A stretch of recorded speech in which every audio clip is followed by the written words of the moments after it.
Hey guys, Ken Smith Fishing. So I finally got to get out on Rayburn just for a little while on Saturday morning. I had to pull a trailer down there with some furniture, so I didn't have my boat. So I called up my old buddy Brian Branham and said, hey, I want to go fishing. Had to be off the water at 10, had to be back at the house by noon. And he said, do you want to go try to catch some big ones, or you want to go catch a bunch? And I said, man, I want to look at a bunch of water and I want to catch a bunch of fish. He said, I got you. So I'm not going to show you all the fish we caught, but the great thing about this is I can go back because everything that happens in the boat I have on film. If you go potty over the side of the boat with me, I've got it on film. I counted, we caught 34 fish. We left the ramp about 6:15 and we were back at the ramp at 10, and we ran pretty good ways up the lake. So we caught a bunch of fish, and I am going to tell you this. So we caught, on camera, we caught one solid 3.5, 4 pound fish. We caught 3 more really solid fish that I'm not showing you on camera, and it's purely out of respect for Brian because he does this for a living, and it was the only spot that in edit as I went through it, I looked at it, I thought, man, everybody on Rayburn would know exactly what this is. And I don't do that when they're my fish, but they're Brian's fish, and this is how Brian makes his living. So on this one spot, and he had told me there's going to be better fish on this spot than there were. But nonetheless, this was so much fun. You're going to see here, if you don't know Brian, Brian is an engineer out of A&M. So he's kind of a deep thinker. And we covered some pretty interesting ground today, specifically about how much current's flowing through Rayburn right now, more than probably there ever has been before, especially for any prolonged period, because they're trying to suck that lake down. So there's some great stuff in this. Brian is also a lure designer. You'll see something he's recently designed in a video later this week that I shot this same day that I referenced right at the end of this video. So I think you'll really enjoy this. He also showed us a really bad hazard on Rayburn. So have a pen out ready to jot down some coordinates because there's a big giant floater that's hung up out in front of Coleman that you want to know about. So I think you're really going to enjoy this. And I got to tell you, this was so funny. There's a lot of guides out there that really think that you pay them a bunch of money to go out and watch them catch fish, and that is not Brian. I have seen a number of times, and this is not a Brian Branham advertisement, but I've seen a bunch of times where he doesn't even fish. And it was so funny who I am, and I'm a tournament fisherman. I have fished against Brian, and I should have kept this film, but I broke a bait off. And Brian had a bait out, and he goes, here, take mine, and sat down and re-rigged that rod for me. And I got real tickled about it. And he kind of, when he was doing it, he looked up at me and he goes, why am I tying your bait on? And I said, I don't know. He goes, I guess this is just what I do. And I said, good job there. And I caught a fish on his cast. So anyway, we had a great time. I think you guys will enjoy this. And I got some more really good stuff coming later this week. So let's jump to the fishing right here, guys.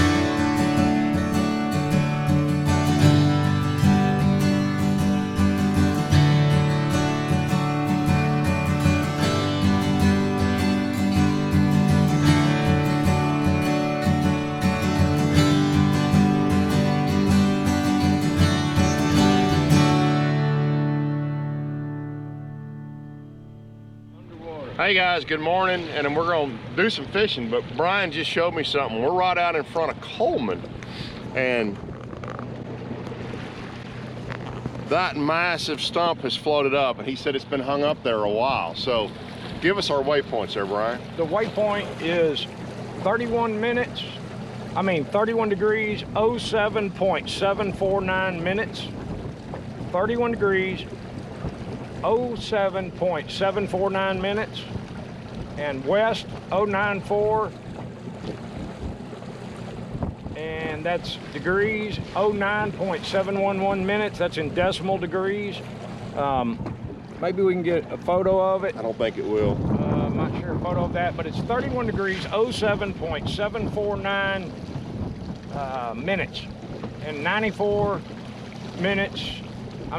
degrees, 09.711 minutes.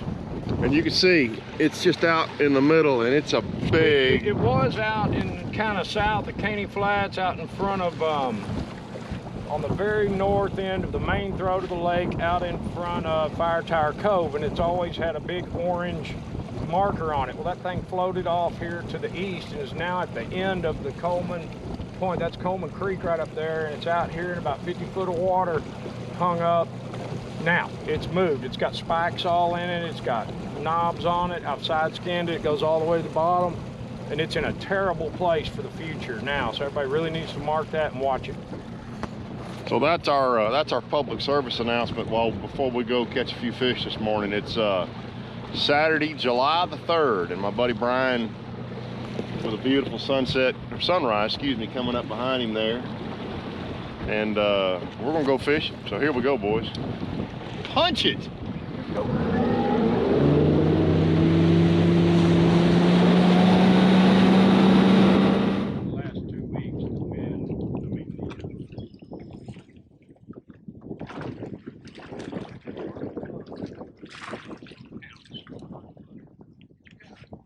Caught me, little guy.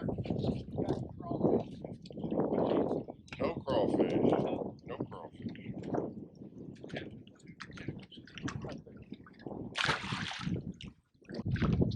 Trolling motors have changed the way we fish. I'm telling you, I know a particular person in my head that doesn't like it. He says, well, these are bad as all years without it, probably. Be trash for worm.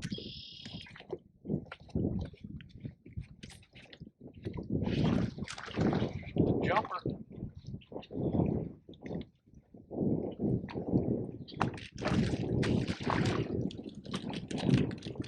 Nope. Getting better. Get a little bit here and there.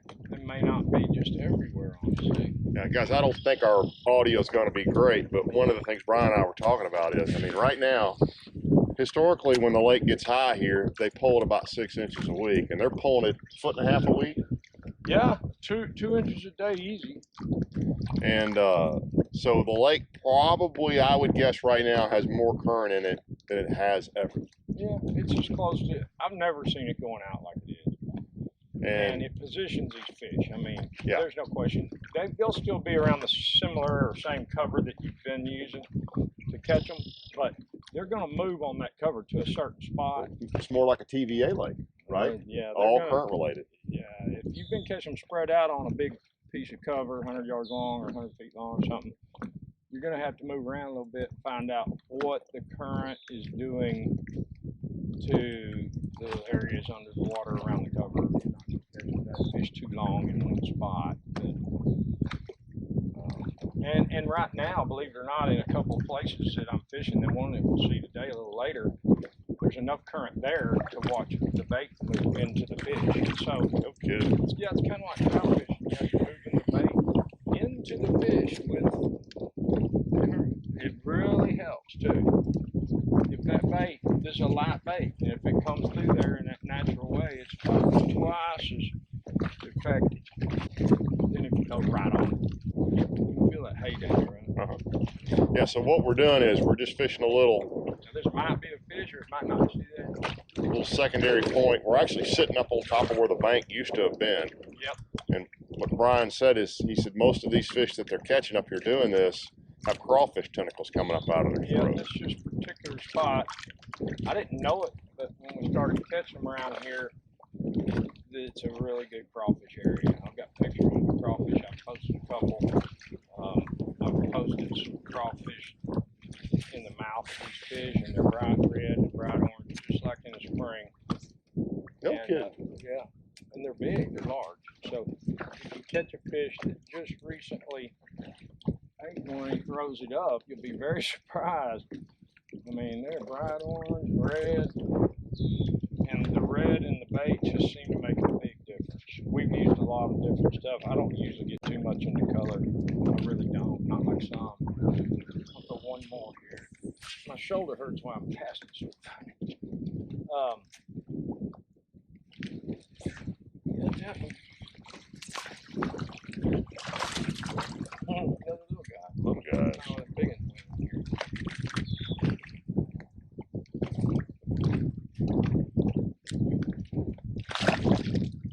So what we're using, by the way, is just what I would call historically a mojo rig. But yeah, Brian takes a 16th ounce tungsten, double pegs it, sorry, puts about 8 or 10 inches of line, and then a little old, it's probably a 3/0 hook with a fluke. He got him. Yeah, he got it. He working the old bits. Bigger one.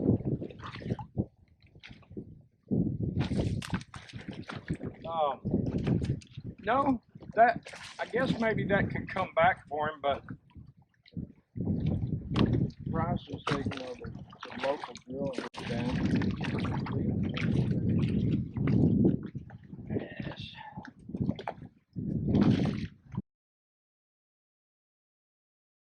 Crawfish, orange crawfish. And it's orange. Oh yeah. Here's a piece of it. I don't want to take it all from him.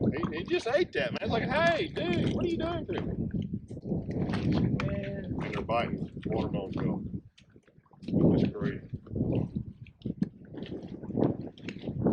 Well, it's a watermelon red. Let me see one of these baits up close in the water. That red pop. That is it. Oh, there you go.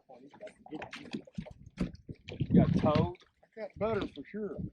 That's all fish. No, he's in the hanger rack. In the hanger rack. That's fun stuff.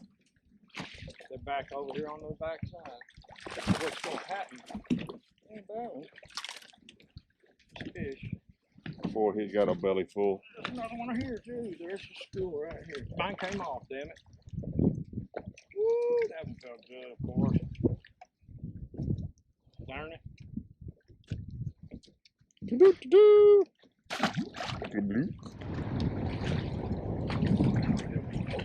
Maybe a kayak.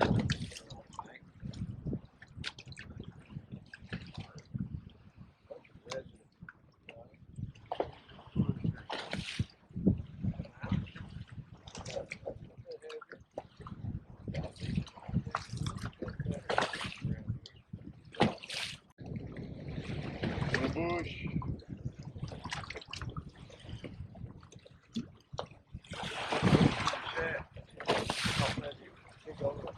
Look out. I know that it's still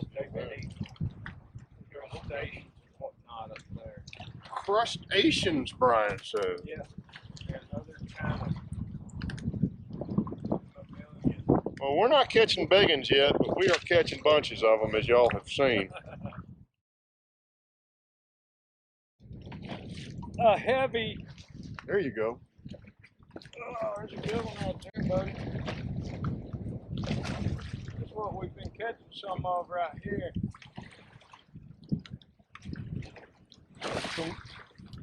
I ain't gonna get over here and play one.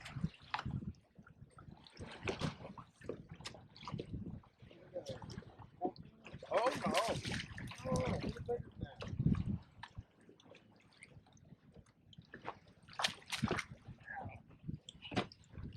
Ah.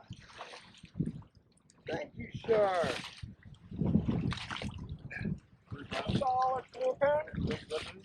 Huh? I would think that's a 4-pounder. It might be a 380. I don't think so. I think if you caught it, you'd think it was a 5-pounder. 6-pounder if I caught it. Show them to the kids at home. Nice, healthy fish. Ken says 3. I say closer to 4. Big and heavy. Thank you, buddy. So this is Saturday the 3rd of July, and this is right at 10 o'clock when we came off the water, and just watch what Brian has to weave through to put this boat on the trailer. They were all the way up to the road putting them in the water right now. It was pretty crazy, which is why we came off the water right now.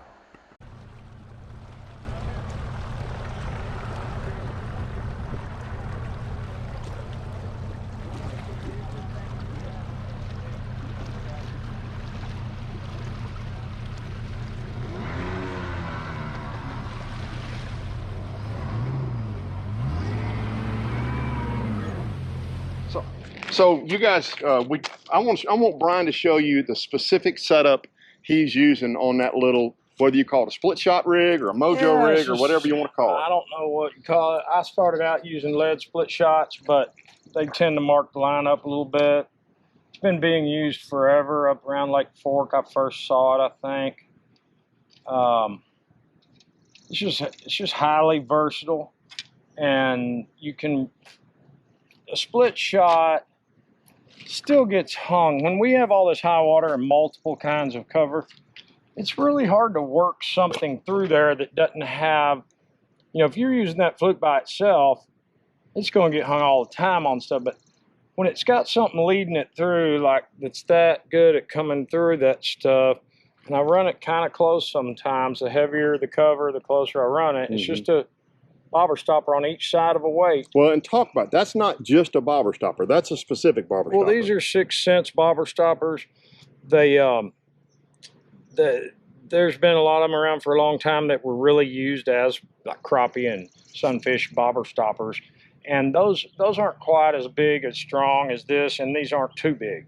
So, you know, and let me just say, by the way, Brian has no affiliation with 6 cents. No, none whatsoever. He's paying for them. I do, but I thought it was interesting that they are bigger. They'll hold a bait better. You and I were talking about today. You could sling the crap out of them and it doesn't move. Now, part of that, you like to use a tiny little weight on there. Well, yeah.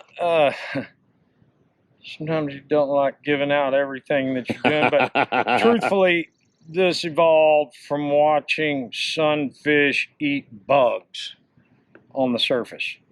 And they chase them around and eat them.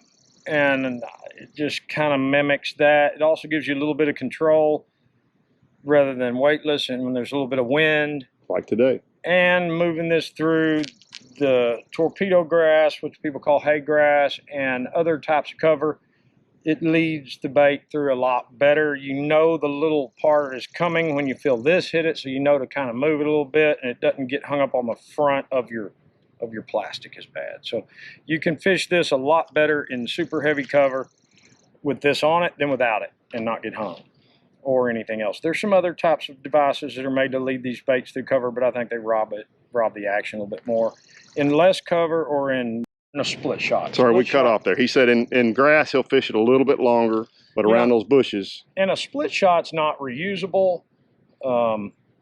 Usually you'd want to use a round one or a clamshell type, and they just crimp on, they crimp the line. And if you need to move them because you need to retie with the split shot, you know, you're smashing your line, doing things. With this, it's very simple to move it and to try different distances on how effective it is. It can be used with larger weight too, and it will still hold. So, you know, 16th is just one that I use when I'm fishing the tops of this real heavy cover. It just works really well. So that is a guy who really didn't want to tell his secret, telling his buddy a secret, and his buddy sharing it with a couple thousand people. That's okay. Brian, if somebody wants to come down here and go fishing with you, how do they reach you? Anybody gets in a boat gets that secret, so what's the difference? There you go. Brian Branham, 409-698-6075. You can also find me at brianbranhamfishing.com. B-R-A-N-U-M, Brian Branham. With an I, Brian. All right. Cool deal, man. Call Ken. It. Call Ken. He'll tell you how to get me. I'll get you to him. Thanks, guys. I hope y'all enjoyed that. I may have done 2 closes on that video, but we had a good time today. And now I'm going to try to get him to give me some of those screw locks.